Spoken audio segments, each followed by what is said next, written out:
Is weight training bad for your martial arts development or your internal development?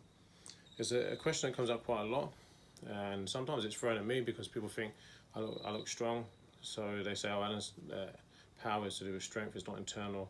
It does make me laugh when I read it because it doesn't make any sense. It's just an assumption. Most people who train with me, well, everybody who's trained with me will tell you that I don't use a lot of my strength, but I produce a lot of strength. And when I do use my strength, that's hard to deal with anyhow.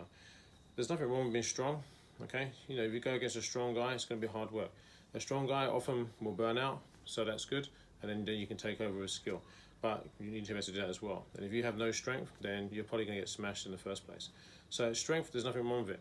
What you need to understand is what type of strength we're talking about, and we need to understand what we're applying it to, right? So say in terms of Brazilian Jiu-Jitsu, for example, you get a beginner that's super strong, they know nothing, they just get smashed, right? If they know a few good things, they can become hard work straight away. Because strength does make a difference. Weight makes a difference, size makes a difference, strength makes a difference, okay? But against a good guy, they still get smashed. So what does that tell you? It tells you that strength has a limitation, right? There's a limitation in strength. And obviously technique and skill can deal with that. But you still need to have a certain amount of strength to apply your technique and skill. Otherwise, you're not going to be able to work in that environment, okay? You need to be able to control the vessel, right? Types of strength. So if people talk about weight training, don't weight train, it damages your internal training, makes you stiff, makes you slow, all these different things. Okay, look at most professional athletes, and every one of them is going to train weight training.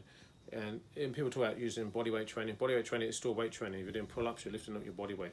You're doing push-ups, you're lifting your body weight. The difference is what you do once you've done that, right? If you've done lots of training and you're contracting your muscles and you never stretch, and obviously the muscle's going to shorten. If the muscles shorten, then your articulation and movement is going to be less. Your smooth movement will be more limited.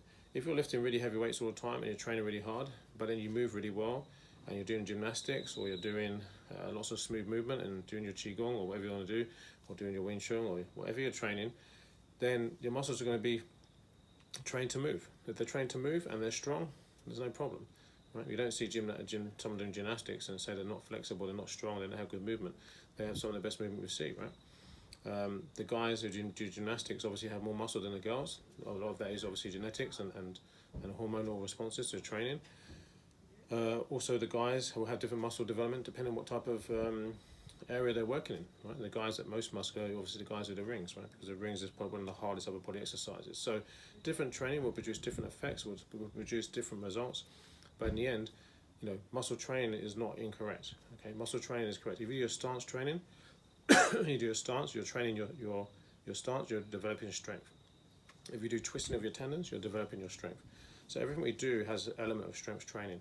It's not about whether it's right or wrong, it's how you do it, which is the important factor.